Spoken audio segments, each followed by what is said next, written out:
At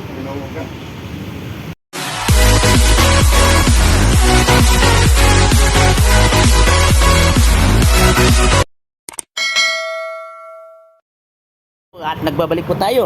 Si Sergeant TV Vlog at isang mapagpalang araw sa inyong lahat mga ka-rider. So introducing, the long wait is over. Nasa Pinas na. Nandito na sa aming showroom ang all-new Yamaha NMAX version 3 2024 model acquired. So bago yan, bigyan nating silip ang kanyang specs, function at benefits. May pinagbago ba sa motor na ito? Tara, let's go! Magsisimula tayo ngayon sa kanyang harapan. Naka single pot caliper, single hydraulic disc brake. Ito rin ang kanyang ABS or anti-brake braking system, or naka dual ABS. So mapawit o mapa-dry road ang yung dadaan, huwag ka na mga bapa, kasi napaka-safety ng motor na ito. So size ng kanyang gulong sa harapan is 110 by 70 by 30. So tubeless tire. So front suspension naman is front telescopic fork. Turn signal from right is bulb type. So napakasilaw rin ang kanyang headlight is LED lights. Turn signal from right is bulb type. So sa tail light niya is LED lights. Turn signal from right is bulb type. Ganun pa rin. Bago yan, special shout out sa aming co-workers na si James Lloyd, the silent sniper. Shout out sa kanya.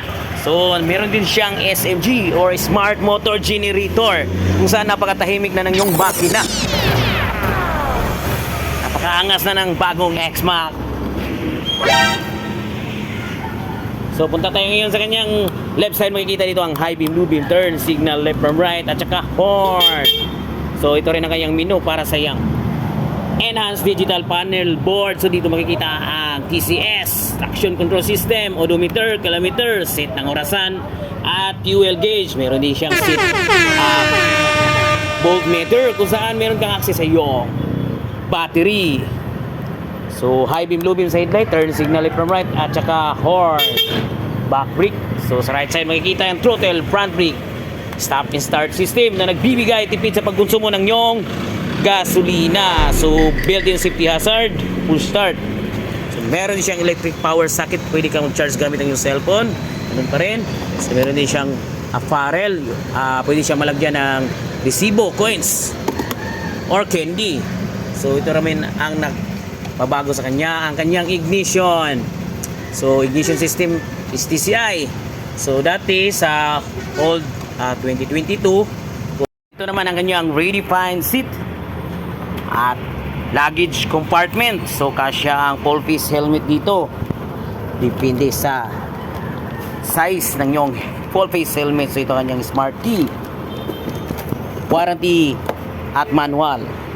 So kapag mag-open ka naman ng yung fuel, point out mo lang sa fuel, push that button.